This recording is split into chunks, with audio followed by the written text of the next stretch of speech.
Hello guys, welcome to forex salary channel.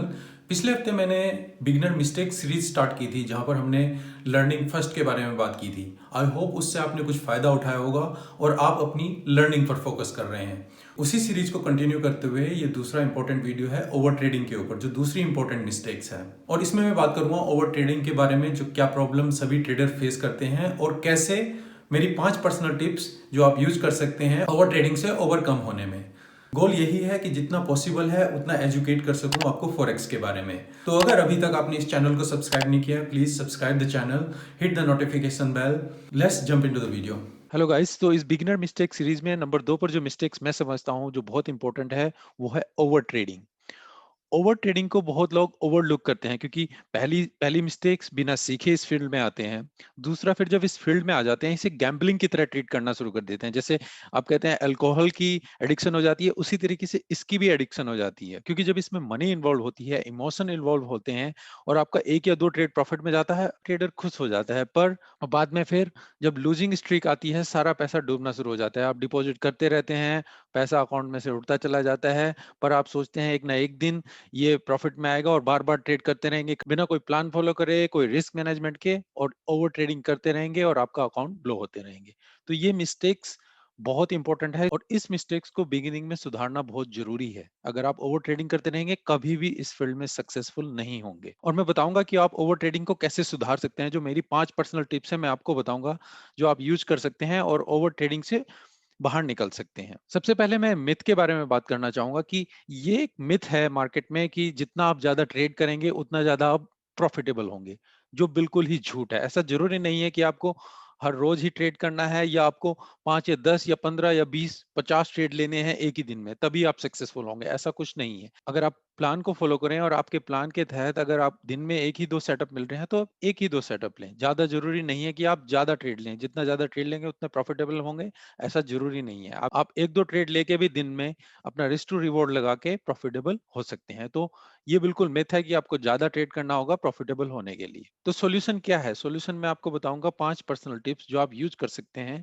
और over trading से बाहर निकल सकते हैं। तो आपको बार बार ट्रेड करने की जरूरत नहीं पड़ेगी। अगर आप इनमें से कुछ भी अपनाते हैं या यूज करते हैं तो डेफिनेटली आपको फायदा होगा। अगर होता है तो प्लीज मुझे कमेंट में बताइएगा जो अगर आपको इसमें से कुछ हेल्प मिलती है। तो सबसे पहले मैं आपको बताऊंगा कि आप रिस्क डिसाइड कीजिए। रिस्क किस किस तरह का डिसाइड करना है? रिस्क आपको एक ट्रेड पे डिसाइड करना है, रिस्क आपको एक दिन का डिसाइड करना है, रिस्क आपको एक वीक का डिसाइड करना है और रिस्क आपको एक मंथ का डिसाइड करना है। अगर आप किसी और ट्रेड के लिए या प्रॉप फॉर्म के लिए ट्रेड करते हैं तो सबसे पहली कंडीशन वहां पर यही होती है कि आप दिन का इससे ज्यादा लूज नहीं करेंगे। अगर आप इससे ज्यादा लूज करें तो उसके बाद सर्किट लग जाता है। जैसे स्टॉक मार्केट में सर्किट लग जाता है, आप उसके बाद ट्रेड नहीं कर सकते हैं।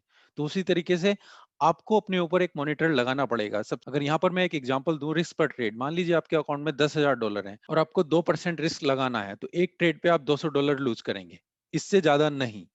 फिर आप डिसाइड कीजिए कि दिन में आप कितना लूज कर सकते हैं। मान लीजिए कि मैं दिन में $400 से ज्यादा लूज नहीं करूंगा, तो जैसे ही मेरे दो ट्रेड लूजिंग में गए उसके बाद मैं दिन में ट्रेडिंग नहीं करूंगा। उसी तरीके से हफ्ते में डिसाइड कीजिए कि मेरी हफ्ते की लिमिट क्या होगी। $1,000 एक एग्जांपल लीजिए कि तो जैसे ही मेरा लॉस $1,000 पे जाएगा वीक का, उसके बाद मैं ट्रेड नहीं करूंगा, भले ही वो मंडे को टच हो जाए या ट्यूसडे को। जैसे ही वो हो उसके बाद कोई ट्रेडिंग नहीं। उसी तरीके से महीने की डिसाइड कीजिए। तो जब आप एक लिमिट डिसाइड करेंगे उसके अकॉर्डिंग आप फिर ट्रेड कीजिए।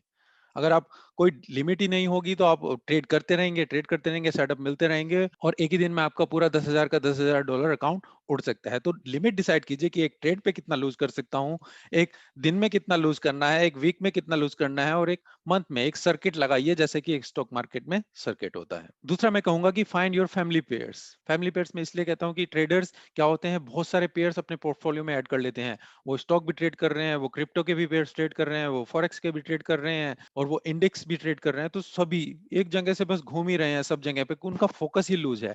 आप डिसाइड कीजिए 5 से 10 15 या 20 पेयर मैक्सिमम, ये पेयर हैं, आपको इनमें डिसाइड करना है, आपको इनमें ट्रेड करना है। फैमिली पेयर्स में क्यों कह रहा हूं, मैं एक एग्जांपल अपने स्टूडेंट्स को भी देता रहता हूं कि मान लीजिए आपकी फैमिली में कितने मेंबर होते हैं, 4 या 5 मेंबर होते हैं। तो जब फैमिली छोटी होती है आप उनके बारे में ज्यादा जानते हैं। आपको पता होता है आपके फादर कैसे रिएक्ट करते हैं, आपकी मदर कैसे रिएक्ट करती है, आपका भाई कैसे रिएक्ट करता है, आपका सिस्टर क्या चीज उनको अच्छी है, क्या उनको बुरी लगती है, कब वो रिएक्ट करते हैं। मतलब कि आप एक ऑब्जर्व करना शुरू कर देते हैं। जब आपकी फैमिली भी छोटी होगी, आपके पेयर्स भी कम होंगे, तब आपको आइडिया लगना शुरू हो जाएगा कि ये पेयर इस टाइम पे ज्यादा रिएक्ट करता है, इस न्यूज पे ज्यादा रिएक्ट करता है, या इस टाइम इसमें वॉलेटिलिटी ज्यादा रहती है, इतना ये मूव करता है दिन का। तो ये चीजें जब आपके पेयर्स कम होंगे, आपको ये चीजें पता चलनी शुरू हो जाएंगी, आपका एक रिलेशनशिप बनना शुरू हो जाएगा एक पेयर के साथ। पर आपके अगर पेयर ही 50 या 100 होंगे, तो आपका फोकस ही वाइड होगा, आपको पता नहीं होगा कि कौन सा पेयर कब मूव कर रहा है, क्या हो रहा है। तो इसलिए मैं कहता हूं कि दूसरी इंपॉर्टेंट चीज है, अपने पेयर्स को लिमिट करिए, ज्यादा पेयर्स में ट्रेड मत कीजिए बिगिनिंग में।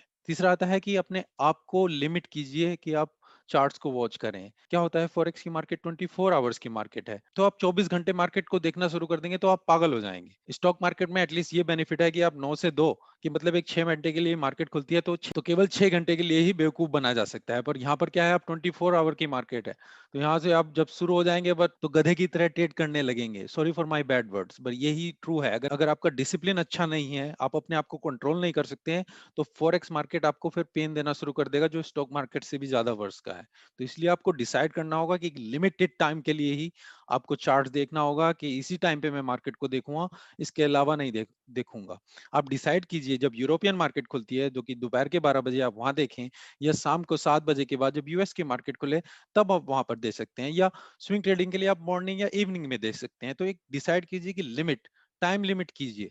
24 घंटे मार्केट को मत देखिए, उसके साथ चिपके मत रहिए। चौथा मैं कहूंगा डेस्कटॉप वर्सेस फोन। आपने किसी भी प्रोफेशनल को फोन पे ट्रेडिंग करते हुए नहीं देखा होगा, हमेशा वो डेस्कटॉप पे यूज करते हैं। उसका रीजन है क्योंकि डेस्कटॉप पे आप मार्केट को अच्छे से एनालाइज कर सकते हैं, आपका एक रूटीन होता है, उसके बाद ही आप चार्ट को देखते हैं, अच्छे से एनालाइज करते हैं, टाइम देते हैं, उसके बाद ट्रेड में एंटर लेते हैं, रेदर देन कि फोन में कि ये ऊपर गया एकदम से एंटर ली और सीधा लॉस में गया। डेस्कटॉप पे आप ये होगा कि आप 24 घंटे भी उसको अपने साथ नहीं ले सकते, 24 घंटे आप उसके साथ चिपके नहीं रहेंगे। फोन में क्या होगा, आप 24 घंटे बार बार जब भी देखेगा लॉस में जा रहा है, आपके इमोशंस आ रहे हैं, बार बार आप ट्रेड को देखते रहेंगे, देखते रहेंगे, देखते रहेंगे, और आपका पेन भी बढ़ता रहेगा, आपका दिन भी बेकार जाना शुरू हो जाएगा।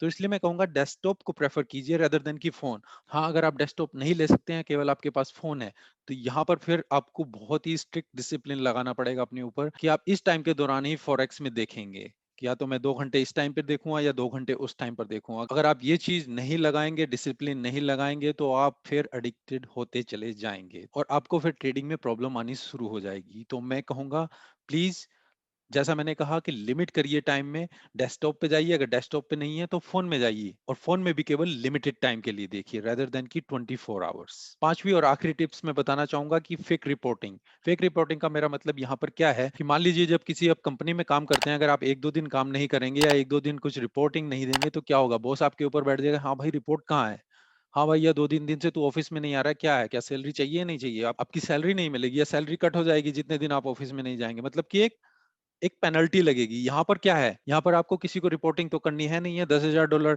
डिपॉजिट करे, 2 दिन में वो उड़ा भी दिए, कुछ हुआ ही नहीं, बस एक इमोशंस आए, पर किसी को रिपोर्टिंग नहीं है, और ये बार बार रिपीट होता चला जाएगा। यहाँ पर क्या कीजिए, एक फेक रिपोर्टिंग लगाइए, एक लेयर लगाइए अपने ऊपर, किसी फ्रेंड या घर में किसी फैमिली मेंबर, कि आपको जो भी हुआ है, ये मेरे रूल से इनके अकॉर्डिंग मैंने ये ट्रेड लिए है, और ये मेरा रिपोर्टिंग कार्ड है, किसी को भी दीजिए।